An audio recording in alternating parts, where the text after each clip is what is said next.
Welcome to part 2 of our deep dive into the stories of Mortal Kombat ninjas. If you haven't seen part 1, we went over how and why ninjas were used in the first few entries of the Mortal Kombat series, and the current timeline stories of the two most popular warriors, Sub-Zero and Scorpion.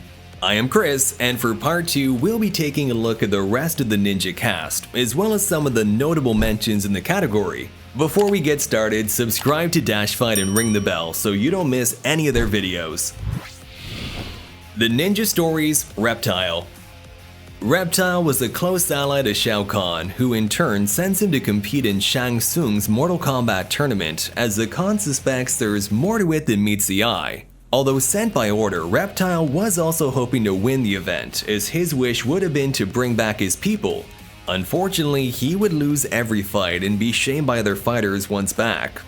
Fearing for his life, Reptile begins to sleep half awake, ready for an attack, a precaution that would save his life, as Kotal, an Aztec warrior, would sneak in and nearly kill him, choosing to leave instead once Reptile saw him. The next day, in the presence of Shao Kahn, Kotal would be announced as the new commander of his troops. Reptile chose to withhold the information about Kotal's late-night visit, instead pledging his allegiance to Kotal. In time, Reptile would become a close ally to Kotal instead, going on various missions as a spy and bodyguard. During the siege of Shokan, Reptile fought alongside D'Vorah and Farah and was heavily wounded.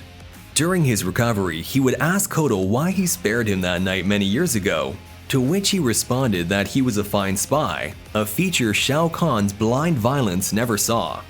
Years later, as Kotal's preparing to take power from Shao Kahn, Reptile and D'Vorah visit Mileena, the heir of Outworld, and her two bodyguards, Baraka and Ermac.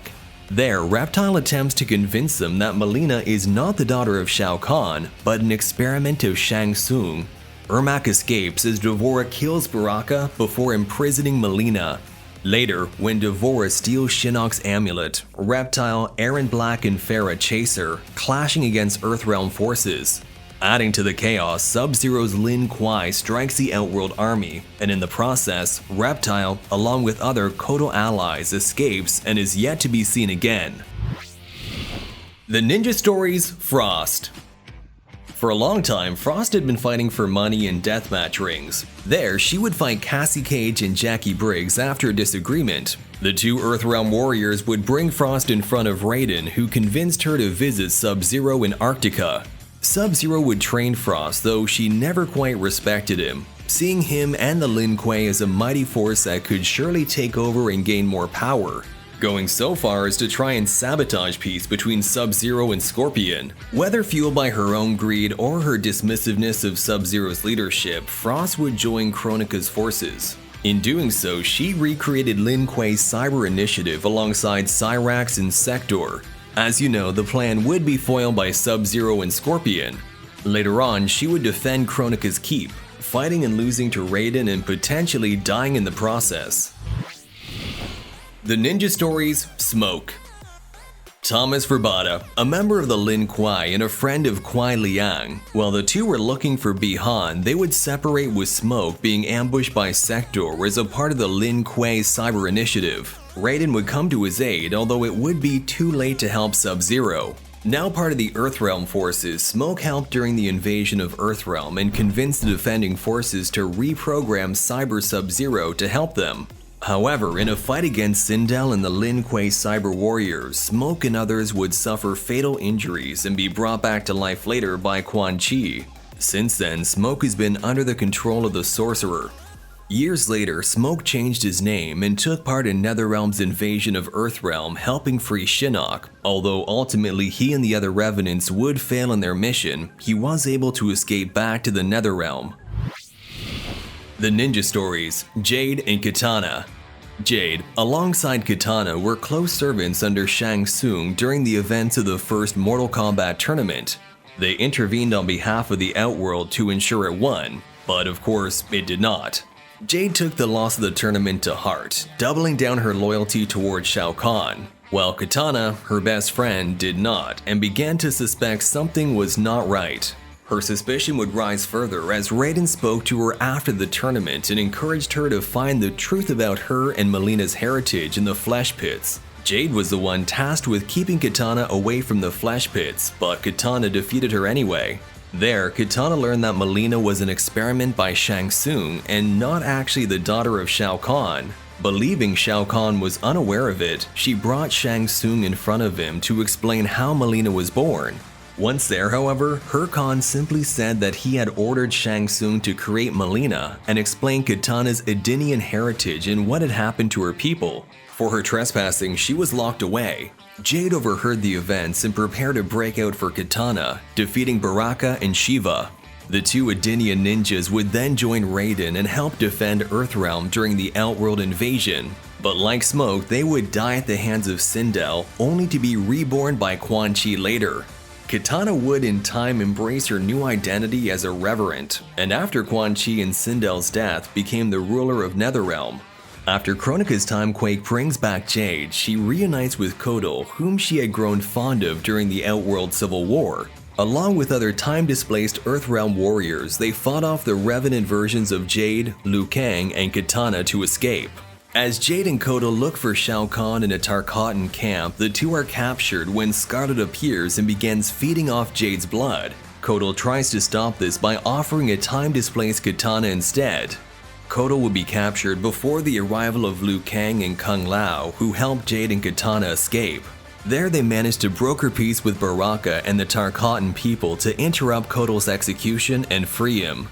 Although they would successfully save Kotal and kill Shao Kahn, the wounds he sustained were fatal, and in his last moments, Kotal proclaimed Kitana the next Khan. From there, Jade would be last seen assaulting Kronika's keep alongside the Earthrealm forces. Kitana, for her part, would come to find Sindel and confront her about her treacherous actions against the Edenians, which Kitana assumed were part of a spell Shao Kahn placed on her. They were not, as Sindel explained. She willingly became Shao Kahn's wife. Soon after, she would flee, leaving a conflicted Kitana, now the Khan of Outworld. The Ninja Stories, Mileena. Shang Tsung created Mileena by mixing the genetics of Tarkatans and Edenians. He did so under Shao Kahn's command, who worried that if Kitana ever learned the truth about his ruthless conquest of the Edenians, she would start an insurrection, leaving him heirless. She did and betrayed Shao Kahn, leaving Mileena as the sole heiress of the throne. Mileena would stay loyal to Shao Kahn during the invasion of Earthrealm and in the following counteroffensive by the Earthrealm forces that eventually killed Shao Kahn. Now the Empress of Outworld, her rule over the realm was even more extreme than her father's. So much so that Kotal, with the help of Reptile and many other Outworld inhabitants, would dethrone her and imprison her. Thanks to Tanya, Mileena escaped and joined forces with other rebels, Rain, Ermac, and Reiko, who she would eventually marry. They hid and gathered their strength to retake her throne. Later on, the Black Dragon mercenary group, along with the Tarkatan commander Goro, was brought to her side as well. Goro and the Red Dragon would clash against Kotal and his army. Unbeknownst to Goro, Mileena had been convicted by Reiko to kill the Tarkatan after she retook the throne, as Reiko himself was plotting against Mileena and wished to weaken her hold on power. The civil war would rage on, but Mileena's ever smaller and exhausted forces would start to crumble under pressure. The Red Dragons would switch alliances, and Kotal still had loyal commanders under him. Betrayed by Reiko, in a losing position and with her closest allies gravely wounded, Mileena decided to gather her troops and advance on Shang Tsung's island, as Ermac had informed her that that is where Reiko had gone.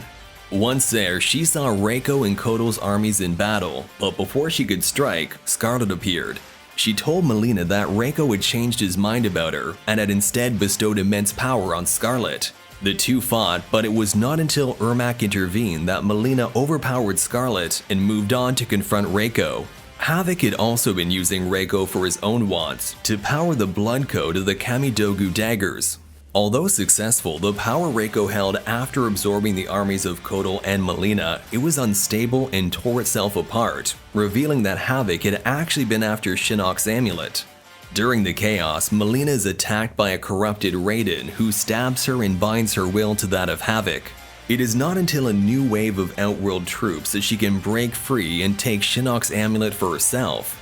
She would also free Ermac to rebuild their army once more and reclaim the throne. but he refused, stating that Kotal is the leader the Outworld needs. Over the years, Mileena would attempt to retake her Outworld throne. Although she had the amulet, she was incapable of wielding its full power and slowly dying because of it. Once Earthrealm forces captured Kano and were given the location of Mileena, she was ambushed, the amulet lost, and brought in front of Kotal for judgment. Kotal would brand her as a traitor and command D'Vorah to execute her. The Ninja Stories Ermac. Like Mileena, Ermac is a construct. In his case, one made of many restless souls, which are the source of his powers. Ermac would not participate in the first Mortal Kombat tournament, but did in the second. Being a loyal servant of Shao Kahn, Ermac helped the Outworld forces invade Earthrealm. After Kotal's coup, Ermac would ally with Mileena and assist her in retaking the throne. During Mileena's attack on Reiko, Ermac would be captured by Havoc, who planned to use the souls that embodied Ermac to power Shinnok's amulet. As you know, Havoc was stopped by Takeda and Scorpion, and as Mileena escaped, Ermac decided to go his own way, seeing Kotal as the rightful ruler of Outworld. Since then, Ermac has stayed by his side. After Outworld's invasion of Earthrealm and the subsequent release of Shinnok, we do not know what happens to Ermac after he's defeated by Jackie and Takeda in the Sky Temple. The Ninja Stories Rain. Rain was born and grew up as an Edenian. Initially thought an orphan, in truth he was the son of Argus and thus a demigod, although his deity status is not known to many. He quickly rose the military ranks within the resistance and became a commander as Shao Kahn's armies continued to stomp on the region. Rain became angered by Edenian command as he felt his strategies would have helped defend his homeland. Alas, he switched sides and joined Shao Kahn, who promised him his own army to command. In truth, Rain would lie in waiting for a good moment to take the Outworld throne for himself. After Kotal's coup of the Outworld, Rain joined Mileena's uprising, facing off against Kotal in battle and being heavily burned by him with solar fire. He recovered under the watch of Mileena, but was unable to assist her and Ermac in the confrontation with Reiko and Havoc. Rain understood that Shinnok's amulet would weaken Mileena over time. Thus, he simply followed her in her battles against Kotal, waiting for an opportunity to grab the amulet for himself and take power.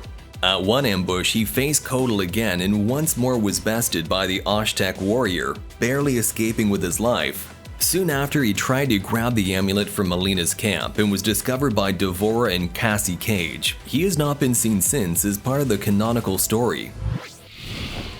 The Ninja Stories Skarlet. Skarlet was a starving child when Shao Kahn found her and imbued her with blood magic, making her a powerful and loyal servant. She would remain in the shadows for a long time, serving mostly as an assassin and spy for the Outworld leader.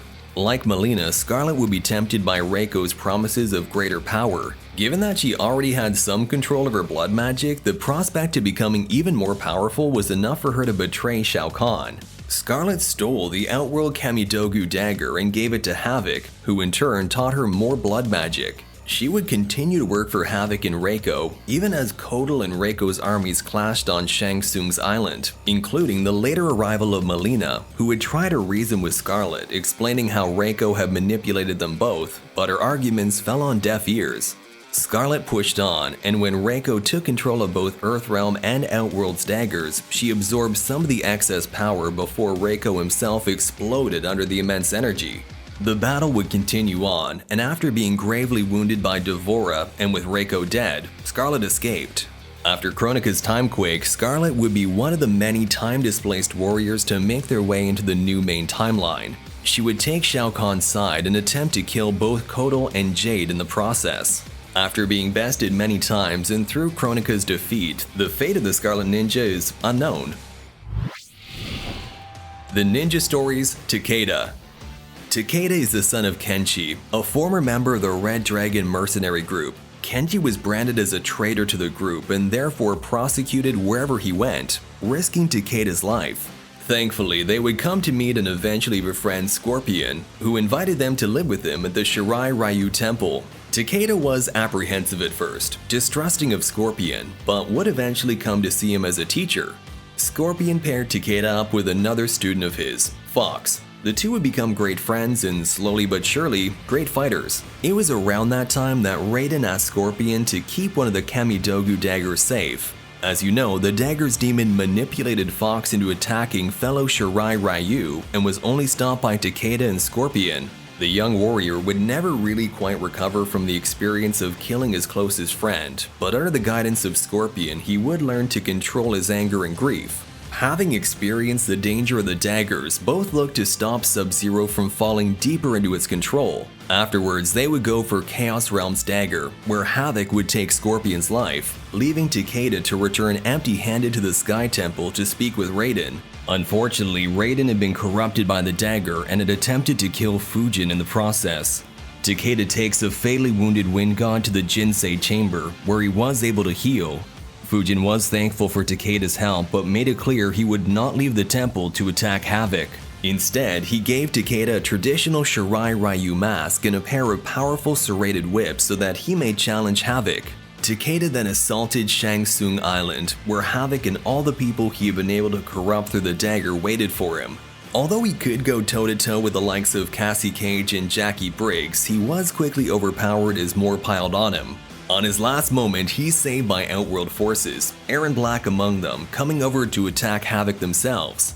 In the chaos, Takeda grabs Shinnok's amulet, the power of which nearly kills him if not for his early arrest in the Jinsei chamber. At that moment, Scorpion returned and cut Havoc's head off, breaking the blood code which bound the other fighters to Havoc's will. Takeda recovered from his wounds in the following weeks and returned to the Shirai Ryu to continue studying the clan's ways under Scorpion. During that time, Takeda came to learn about the true nature of his family. Feeling left behind by his father Kenshi many years ago, Scorpion explains that Kenshi only did so to protect him. Although Takeda was understanding of his father's actions, he was nevertheless angered by the fact that it had not been explained until then. Takeda took part in many training missions, including ones with Earthrealm Special Forces. He developed many friendships with Earthrealm forces during these missions, including Jackie Briggs, who he's particularly fond of. Sonya would take him and Cassie on a mission to meet with Aaron Black. As the Outworld Civil War approached, the trio wanted to align with Kotal, especially because he offered them Shinnok's amulet and where they could find it. Of course, Kotal did not keep his promise and captured Takeda and the others as soon as D'Vorah had the amulet in hand. Although they successfully escaped the boat that they had been taken prisoners in, the group reached Kotal too late, as Shinnok was free. With the help of Jackie and Cassie, the trio made their way through the Sky Temple, fighting the revenants of Kitana and Sindel. Jackie and Takeda stayed behind to buy Cassie and the others enough time to destroy Shinnok. After their victory, Jackie and Takeda would be seen holding hands and talking about their future, which is unknown at this time. The Ninja Stories, Sektor and Cyrax. As with many of the Lin Kuei's ninjas, Sektor and Cyrax were once human. In fact, the two argued over the Cyber Initiative. Sektor is very much in favor of it, while Cyrax clearly has some reservations about the whole plan. Nevertheless, both would eventually become cyborgs and are tasked with bringing Sub-Zero and Smoke to Lin Kuei's base for the same fate. Smoke would escape thanks to Raiden. Cyrax shared a word with Raiden during the second Mortal Kombat tournament. There, Raiden speaks to him about the Cyber Initiative and the Lin Kuei's involvement with Outworld. Cyrax is clearly not confident in any part of it and leaves the conversation troubled by his own thoughts. He would be confronted by Baraka and Shiva later in the pit bridge. Baraka had overheard his conversation with Raiden earlier and had informed Shang Tsung about his potential betrayal. Cyrax was able to overpower both and confronted Shang Tsung, who was already in talks with Sektor. Shang gave him a chance of redemption by summoning Johnny Cage and commanding Cyrax to kill him. Although Cyrax won his fight, he refused to kill Johnny, angering Shang Tsung and Sektor. Sektor fights him, and although he loses that fight, Cyrax would eventually be found and turned into a cyborg, disabling his free will. The pair of cyborgs would go on to help Outworld in the Earthrealm invasion along with most of the Lin Kuei, resulting in the deaths of many of its members. To help grow the strength of the clan back up, a cloning program would begin. After learning of this, Sub-Zero would attack the site and inject a virus into the system, one that targeted Cyrax. Once free to think on his own, Cyrax turned on Sektor, and with the help of Sub-Zero, they defeated him. Although Cyrax had won, he realized that as long as the clones were still alive, they would risk continuing the Lin Kuei in their cyber form, and initiated a self-destruct protocol to stop it. In his last moment, he turned the clan's leadership over to Sub-Zero. Kronika's Timequake brought back the two when she quickly commanded Frost to restart the Cyborg and clone production. As you know, Sub-Zero and Scorpion would strike the newly built factory, rescuing Cyrax and killing Sektor in the process. However, his freedom would not last long as Cyrax offered to destroy the communication network and asked Sub-Zero not to be in the form of a machine if he was ever brought back. The Ninja Stories: Tanya, Tremor, and Triborg. Tanya, Tremor, and Triborg were all brand new ninjas introduced after the release of the reboot of Mortal Kombat in 2011. Tremor came first as he was part of the comic series that served as a prequel to Mortal Kombat X. He was part of the Black Dragon mercenary group and took part in the Outworld Civil War. His fate was to be captured by Sonya Blade and the Earthrealm forces after Kotal's victory. Tanya is an Edenian ninja who served as an ambassador of Edenia before the Outworld conquest. During the Civil War, Tanya took the side of Mileena as she believed she would grant Edenia independence. She would fall at the hands of Cassie Cage and D'Vorah as the two looked to steal Shinnok's amulet from Mileena's camp. Tanya and Rain were both nearly killed had it not been for Cassie asking D'Vorah to spare them. Triborg was a Lin Kuei experiment. As the Cyber Initiative raged on, the Grand Master of the Lin Kuei had been recording the memories of all their fighters. These were eventually merged and combined into the brain of a completely new fighter, Triborg. Although a masterful fighter, it also disobeyed the Lin Kuei, the cybernetic monster that had given itself a purpose to destroy all organic life. He is thought to have been destroyed during Cyrax's self-destruct protocol before Kronika's Timequake.